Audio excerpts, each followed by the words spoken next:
তারিখে বিয়ে, 5 তারিখে আসবে। আর কিছু দিচ্ছিস তুই? তাহলে কি লাগে?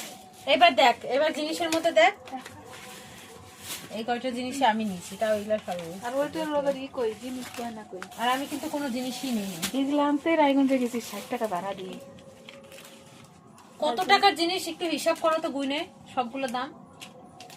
তোমার বাড়িতে এসে খেয়ে দিয়ে যাবে।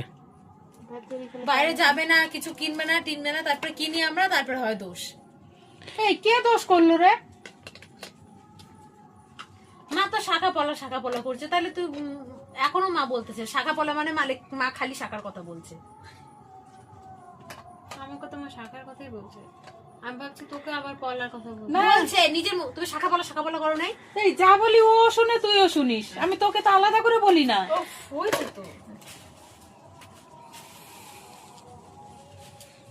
আমি এত একটু ঢুকাইতে পারলে, বাইর করতে পারলে হয়েছে। ঢং করিস না দাদা, এমনিতে মেজাজ ভালো লাগতেছে। তার জন্য তো তুলে রাখতেছি।